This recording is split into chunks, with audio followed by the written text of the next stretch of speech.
My father was a complicated man. He was almost never around, and when he was distant. He drank, but that wasn't the cause of the distance. It seemed he was always somewhere else. He was a writer, as I too grew up to be, and our closest moments were late at night when he would tuck me in with stories of his own creation. People from faraway places with miraculous lives. My father was obsessed with westerns, and so many of the characters in these stories were cowboys. Hard men who didn't speak much and kept stone-faced expressions. In his stories, though, they always ended up being softer than they let on. They secretly yearned for love and acceptance.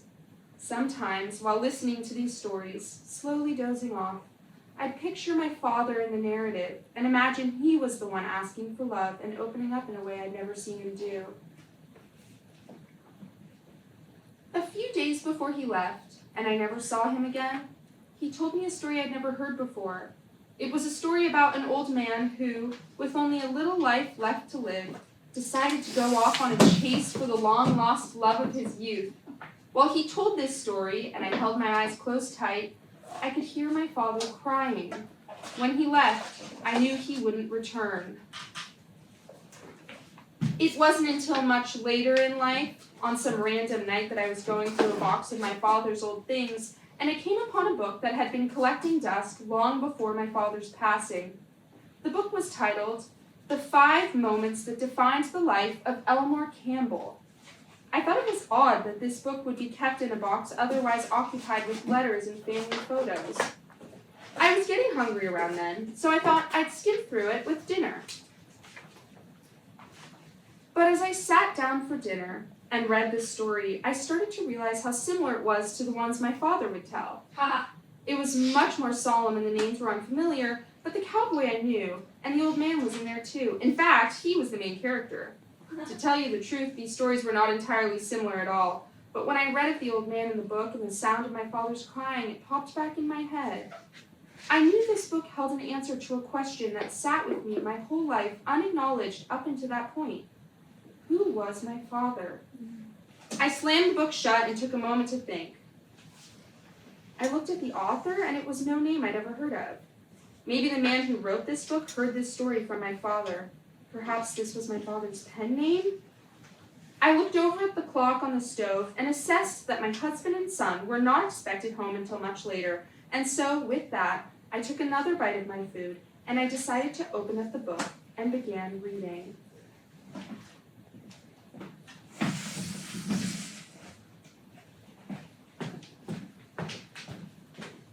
This story takes place in a simple diner you have most likely stopped in at some point.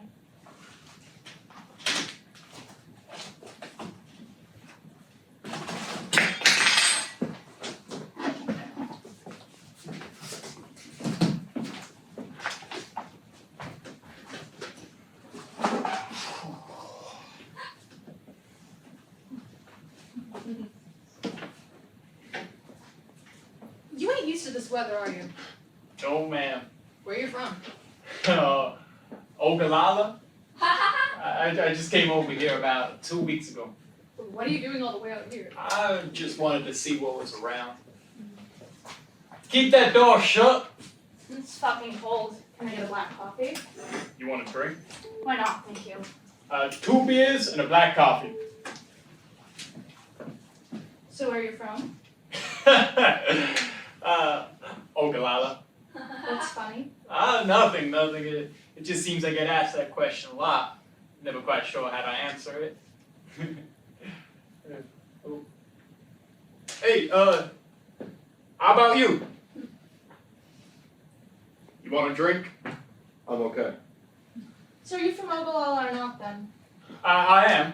I was, I guess. I don't know if I'll ever make it back, though. That's a sad thought. Oh, it's a sad story. 2 beers and a black coffee. Well, let's hear it. Oh, no, that's all right. What else you got to do? Drink. I wouldn't mind hearing it. Well, all right. I suppose I can tell it. But just hearing it might not do it justice. I could use some help. Help? You're not a performer. No, sir. Well, all right. Hey, what's this deal? You know, it's funny, he comes in here every day. Same time and leaves. Never spoken a word, it's been years. Hey, mister! What's your name? Elmore. Elmore. Yeah, That's a funny name. I guess it is. What's the story?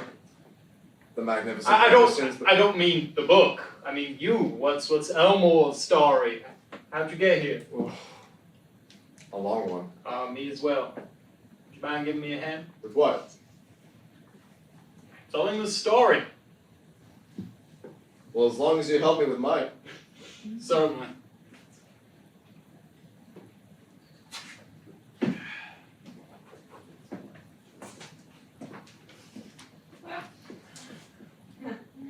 This is a story about a rancher and a railroad man. The rancher, he was rich. He owned everything in town, just about, and the railroad man, he lived on his own. But he didn't mind. He liked sleeping with the sky above him and the smell of wood in the morning while he got ready for work. Or the smell of animals all around him. It was the only life he ever saw for himself, and he was content with it. One day, though, while he was on the job for the ranch, he met his daughter. Beautiful woman.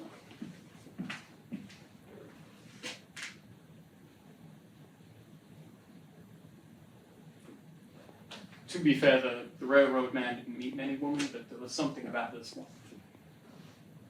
Her name was Lily.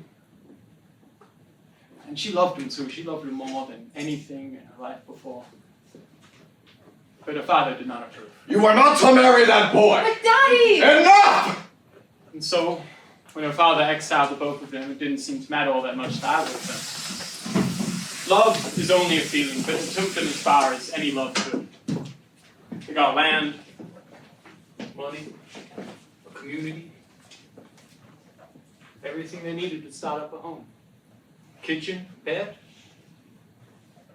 and they had each other. One day, though, the railroad came through their town, and although the man was happier than he'd ever been before, he felt an emptiness drive through him at the sound of that whistle. He remembered the wood, the stars, chugging, and he remembered the freedom. And somehow in that moment, the idea of that freedom triumphed the love he had right in front of him. And so he left. He got on that train and he rode it. And he didn't get off, so he fell further than he ever felt before.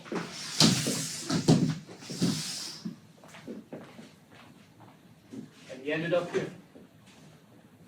That's just horrible. He sure was foolish. He knows. Doesn't seem to matter much now, does it? The memories come drifting in and out. What beautiful memories they are. Yeah, that's a good one. Well, now it's your turn. Now, what about you? Suit? I don't have any stories. My life isn't that interesting. There's a dream I've been having lately, though. What about? About me. I'm waiting for an elevator to take me up.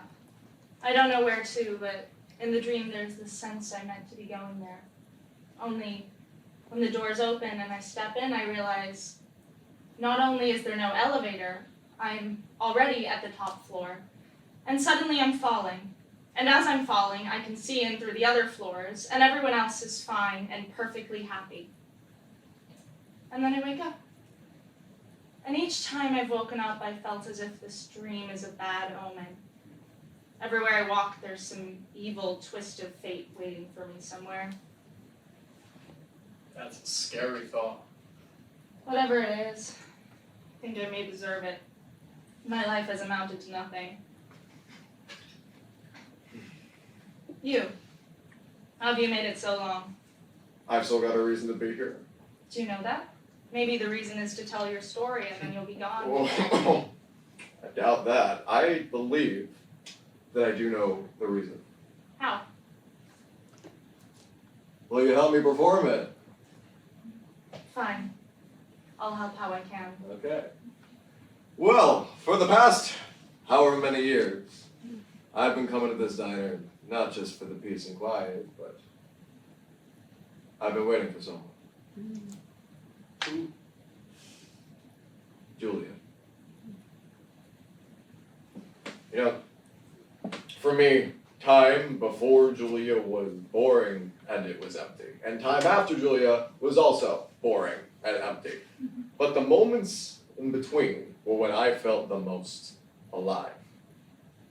Thought about writing the story down, but as I'm getting older, the details are fuzzy. All I can really remember, and all I suppose are really important, are 4 moments. And these 4 moments thus have defined my life.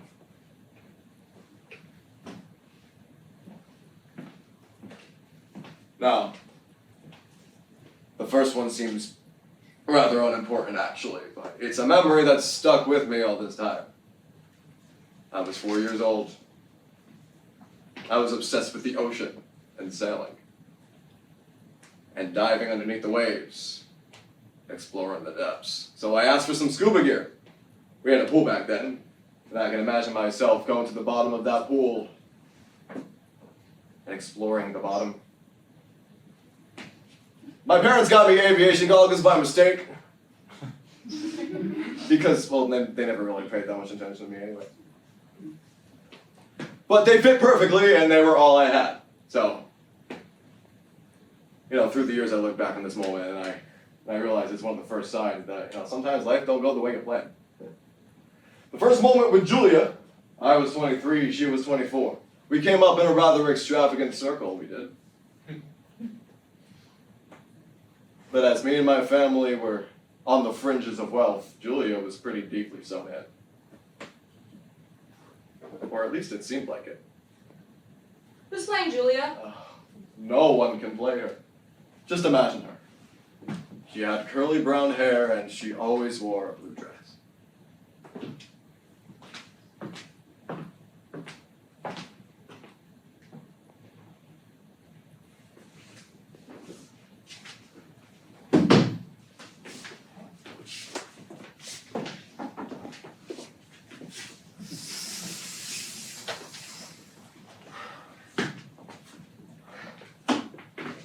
What have you got me into, Donna? Calm down. She's late to everything. What? Who could be this late? Frankly, I would have been, Elmore, if you didn't drag me along for support. Okay, yes, and you are failing miserably. Hey, what's the rush? Do you really want to dance that bad? Okay, it's not about the dancing, it's about being seen dancing with her. You don't need to be seen dancing with her. You just need to be seen walking her home. Alright, well maybe that might work for someone like Douglas. You already know I'm not taken seriously by these people. Trust me, you should avoid being taken seriously by these people. Look at Douglas. He dances. And when he's done, he'll take back possession of the room. Ugh. I don't like that guy. Stella! Good evening, Elmore. I was worried you weren't going to make it. I just wanted to keep you on your toes. Hello, Stella. Donna. Go to dance. So, did I miss anything? No. Although I'm not a particularly good listener, so maybe I missed somebody's argument or dramatic comment. What were you doing before this anyway? Tending to my sister. It's a brand new spiral every other day. Yeah, well, weddings are often more trouble than they're worth. I'm not sure that's true. It won't be for me, that's for certain. Yeah. Have you thought at all about your wedding? I ponder it occasionally. What are you looking at? Oh, wait. Is it Douglas? I've been trying to figure out why everyone's so transfixed with him. Well, that's not him. What do you mean? It's the girl he's with. Okay, who is she? Julia Townsend. Her father's the late Clarence Townsend? Clarence Town. That's the fellow in the wheelchair. He was, yes. Yeah. He was an oilman. I see. It's also a well-known secret he left his family with no money. That marriage is the last squeeze of usefulness Julia Townsend will get out of her name. They were serious, long before Clarence's passing, and before anyone knew of the family's financial needs. Well, which life is more dreadful, the poor one or the dull one? Douglas is not dull. He's just quiet. You enjoying yourself? Yeah. Don't sound so enthusiastic. You want a drink? No, I'm alright. I guess I could use a glass of water. Of course. Can I get you a drink?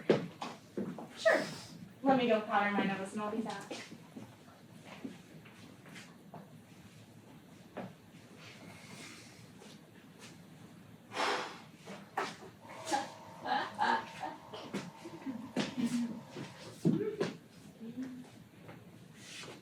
Hello, I'm Elmore Campbell. Hello. I saw you from across the way. Yes, I saw you as well. Yeah. You're Julia. Yes. No? Yeah. And you know my last name too? I do. You're here with Stella. And you're here with Douglas. Yes. How titillating those conversations must be. Did you know who I was? What a question. No, I can't say I did. Well, now you do. Oh, wow. Lucky me. Elmore! And I have to go. I'll see you around. I hope so. And I hope that my instinct to approach you was not for this moment alone. At that moment, everything was right in front of me. It's as if from that glance across the room alone, I had not only seen the most beautiful woman I'd ever seen, but it's as if my life was being mapped out from beginning to end, right in front of my eyes. A life filled with happiness. It was 2 years later that I would see her again, though, and all the feelings that I had for her I'd completely forgotten about, as one does. I stopped thinking about Julia entirely, up until I ran into Douglas on the street, and that night came rushing back. Elmore? Hey, Oh! Douglas! How are you, man? It's been so long! Yeah! What Hello! a pleasant surprise!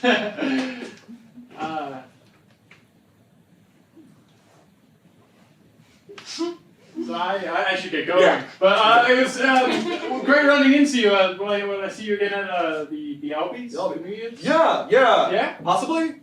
Yeah? Okay. Stella was looking forward to it. Oh, yeah? Yeah. Well, I've been trying to find any way out of it. me as well. No, Julia's insisting I go, though. She says I'm obligated, New Year's kiss and everything. Hey, how is she? Oh, well, you know how it is.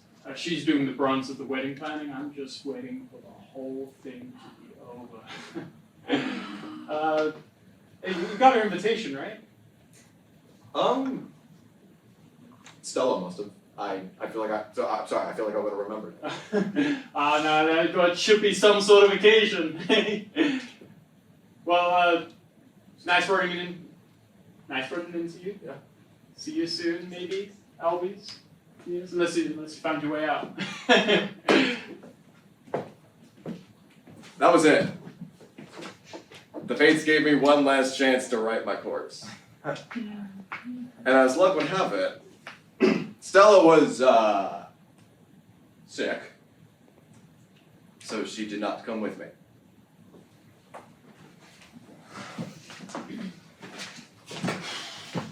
Elmore!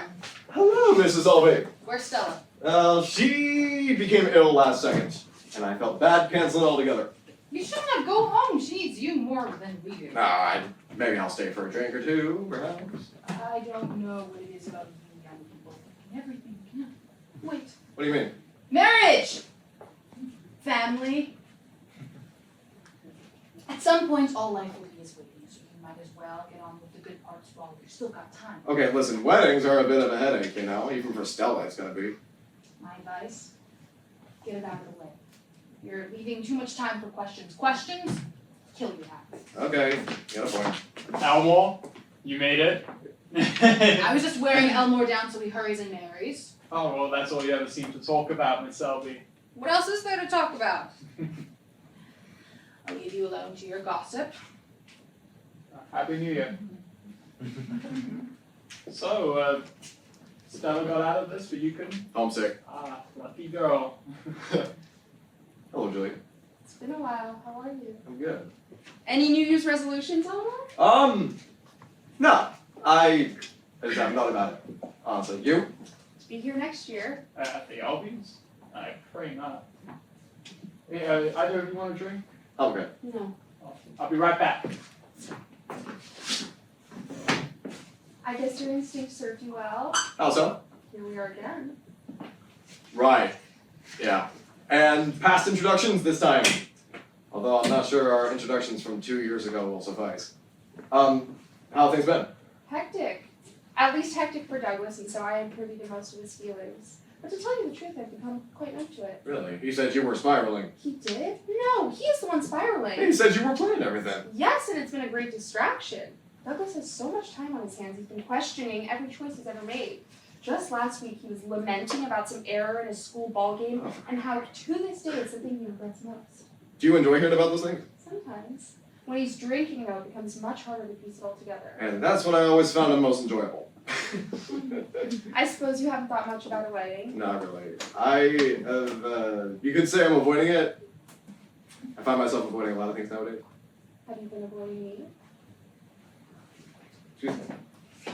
So, Elmo, what was it that you were doing the other day when we ran into each other? I was coming back from lunch with a client. Working with your lady's old man, huh? Yes. It's a wonderful thing what a marriage can give you. Love, first and foremost, of course. Of course. As the night went on, and we rang in the new year, I ran into Julia and Douglas once again. Douglas had drank himself into a stupor, and I wasn't exactly ready to say goodbye to Julia yet, so I offered to help walk him home. On the way back, we stopped at a diner, where Douglas claimed that he had a very important phone call to make on the telephone.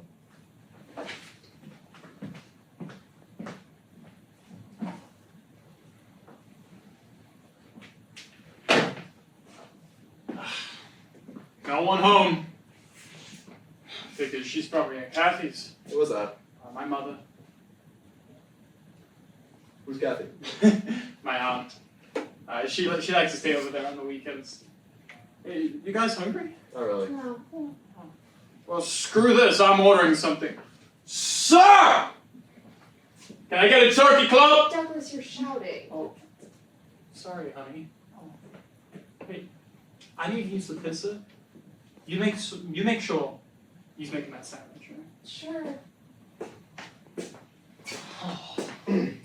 Was he always like this? I don't know, you know more than me. He wasn't like this when we met. But you don't really know someone quick enough to understand these sorts of things. You have any regrets? Like what kind of regrets? Like, I don't know, something from your childhood? Marriage?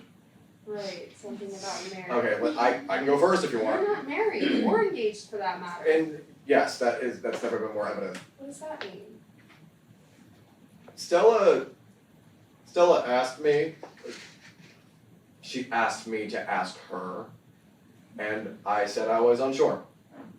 And that is why she's not here. What are you unsure of? I don't know. You know, maybe a week ago if she'd asked me, I probably would have acquiesced. To be fair, I thought marrying her was the only thing I wanted to do. Like not just for love's sake, but for stability and a family. But then I ran into Douglas. And then I thought of you. And it's like there's some other person that I pushed inward.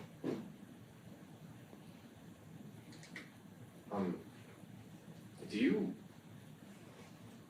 you think about me? I have. I saw you once. Where? You were shopping. It wasn't long after the first time you met. Was I alone? Seems so. Why didn't you say hi to me? I was afraid What? of where it might lead. I think I'm gonna try it one more time. So you're gonna marry him? Yes. I hope to see you at the wedding. Right. That's soon. 3 weeks. Mom? Why didn't you pick up earlier?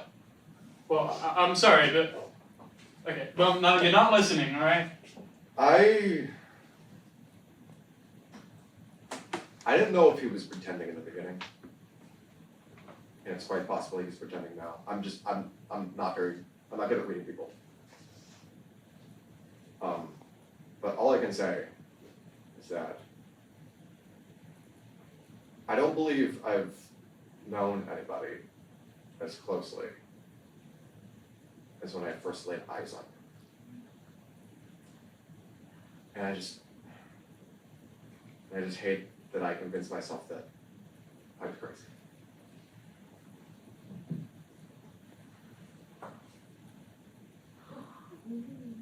Oh. Goodbye.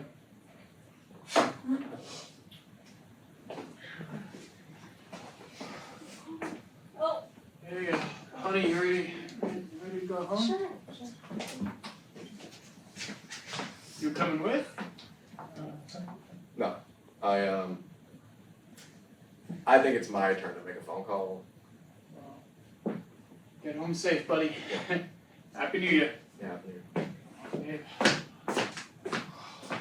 Goodbye. goodbye.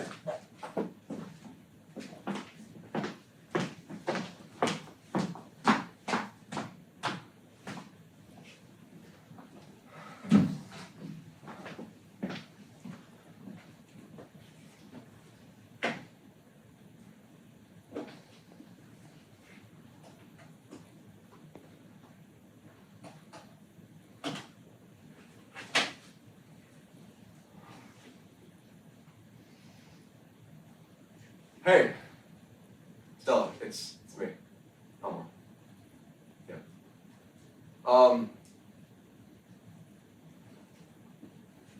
I've been a fool. I know it.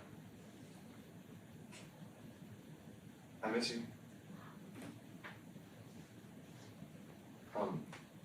Listen.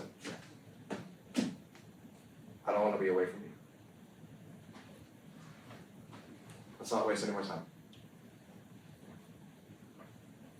I want to marry you as soon as possible.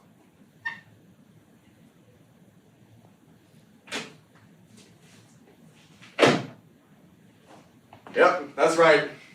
I skipped their wedding to be at mine. Oh! That night was the closest I ever got to Julia. And unlike the first time we met, I just couldn't stop thinking about it.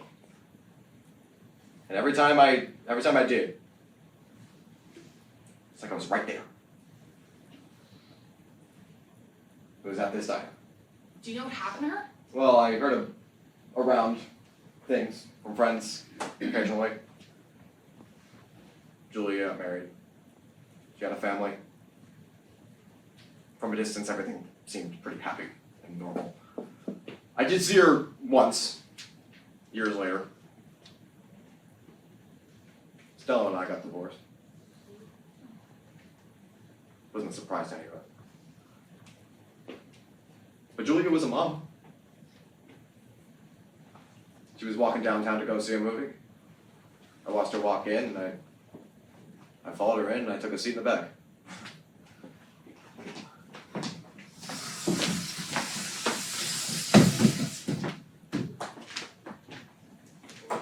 The movie was a silent film I'd already seen. Which means I knew when it was close to the end, so I slipped out before she ever saw me.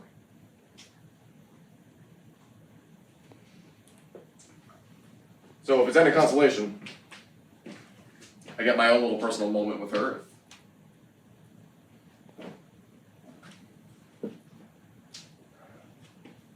I don't know, maybe I just thought that fate would be so kind as to give us one last chance to meet where we'd both participate.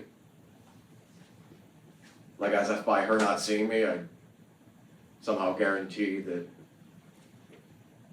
we'd meet again in the future.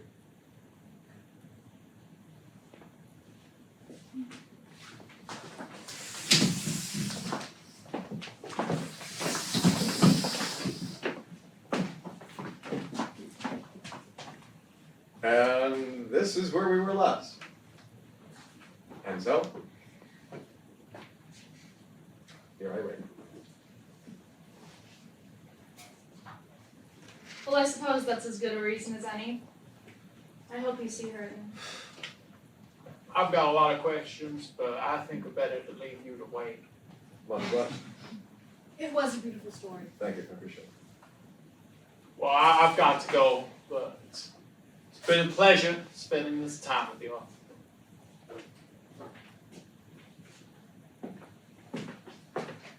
Can I get another? Sure.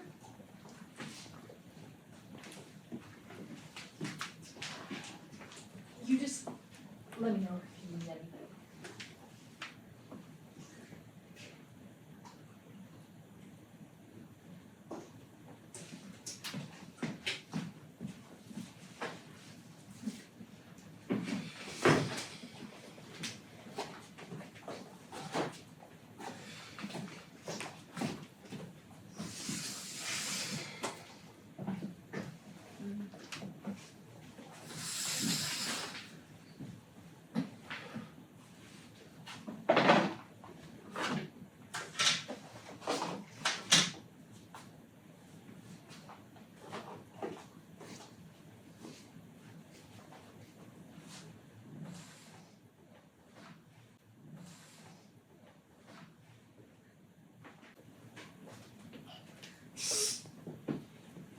It wasn't until the next morning that I realized I had never finished the book.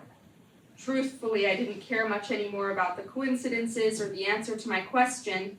In fact, I was more confused about who in this book my father was supposed to be. The old man? Cowboy? Eventually, I realized it didn't matter because my father was gone. Whichever one of these lies he lived was his and his alone. I just wanted to know the ending. And so, I'll end this story I've written the same way the one I read did. The last passage reads as so.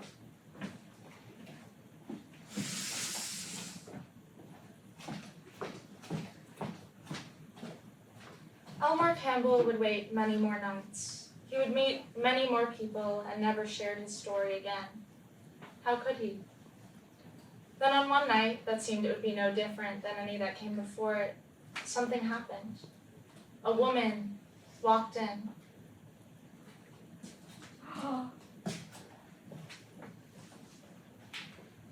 Can I help you, ma'am? Asked the waitress. No, I'm all right, the woman replied. But she didn't move. She hadn't been looking at the waitress when she spoke. She could not take her eyes off of Elmore. After what seemed like ages, Elmore looked up and saw the woman in front of him. He watched as she slowly stepped closer until she was right in front of him. They did not speak. She sat down across from him, and as they saw each other's eyes for the first time in forever, Julia put her foot on Elmore's, and at once it was like no time had passed.